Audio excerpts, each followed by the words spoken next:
In 1982, I wrote a book called The Complete Metalsmith. The idea was to create a practical bench-side reference that would meet my needs as a working jeweler. Recently, it seemed like the time might be right to try it in video. I think the popularity of that book had to do with its accuracy, thoroughness, and the common-sense way in which it was organized. All those ingredients are in this tape. We've tried to put together a presentation that is comprehensive and fast-paced, without making it too ponderous. For organization, I got to thinking about materials. Copper, brass, sterling, gold. Traditionally, this is the stuff of jewelry making. As I wondered about the things we do to it, that seemed to present itself as an obvious chapter division. So what can we do to it? The metal can be cut, the pieces can be joined, the elements can be given volume through forming methods. A variety of techniques can alter the surface. All these procedures are used to build a piece of jewelry. At the beginning of each section, you'll see a screen like this. Each chapter is color-coded with a flag that will move down the right side of your screen as we proceed. In addition, at the end, you'll find an appendix in which I make a few pieces from start to finish. I think this is important because it synthesizes the little bits and pieces of instruction that are covered earlier on. A word about video. Sitting there at home, watching TV, you have a power you wouldn't have if you were here in the studio with me. That power is concentrated in a single finger, the finger that pushes the buttons. Remember that you can always pause for a closer look. Rewind for a second look, or fast forward to skip ahead to a particular section you want to study.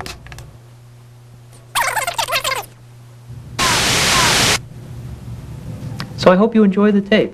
I'd like to hear from you. Please feel free to write to me, care of the Brookfield Craft Center. Before we get started, I'd like to say a word about safety. Nothing I'm going to be showing you is inherently dangerous, but there's always an element of risk. It's absolutely vital that you understand the techniques, the tools, and the chemicals that you're working with. Remember to protect your eyes whenever using power equipment, such as when drilling, buffing, or grinding. Wraparound goggles should also be worn to protect against splashing whenever you're using strong chemicals. The dusts created in buffing, grinding, and mixing investment are dangerous to breathe. At the very least, use a paper mask to block these out. Far better, use a properly fitting soft rubber mask equipped with the appropriate filters and canisters. These can filter out both dusts and vapors. Keep the mask in a sealed plastic bag when not in use, and replace filters when the draw feels restricted. Protect your hearing by using any of the several styles of earplugs shown here. This is especially important when working with the protracted noise of motors or the ringing sounds of hammering. When mixing or working with strong chemicals, wear protective clothing to minimize exposed skin surface. Never wear loose clothing like scarves and ties, and always keep long hair pinned up when in the studio. Never eat or smoke in the studio. The traces of compounds on your fingers are likely to be ingested. Throughout the program, we'll use these safety alert symbols to indicate procedures which require particular attention to safety.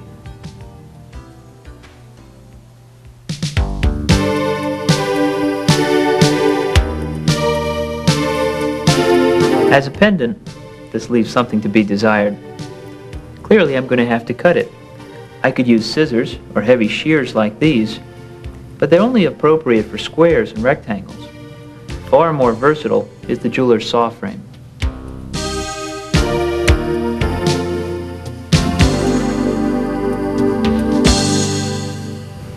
Sawing is one of the most basic and at the same time most versatile techniques in the jeweler's bag of tricks. One of the things I like about it is that it requires only very simple pieces of equipment. We'll start with the saw frame. They all look basically alike. They have a set screw at each end and another adjustment screw up here.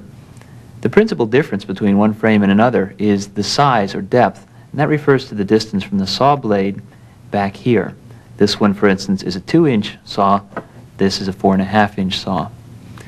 The reason you might need a large one like this is because it's this distance that determines how far you can cut into a piece of metal. Most jewelry work uses a small saw frame. Another important piece of equipment is the saw blade itself. This is a very small, precision piece of hardened steel. In this case, I'm using a small size, and there are a dozen of them here, so you can see they're quite fragile. The size of the saw blade is determined by the thickness of the metal on which you're working. The third, and in some ways most important component in the sawing process, is this piece of wood that sticks out of the bench toward me, called the bench pin. Jewelry making differs from most activities in that you don't work on a table so much as you work in front of it. The active zone here is this space. The bench pin, as it projects out, provides my point of reference and my single point of contact. First step in proper sawing is to get the blade well attached into the frame. When you look at a blade, if you look up close, you can see that the teeth have a certain direction. The teeth should always point toward the handle. If you can't see it, you can also test this by rubbing on fabric. You'll find the teeth will grab in one direction and not in the other. So the first step is to lay the blade into the frame and attach it at one end.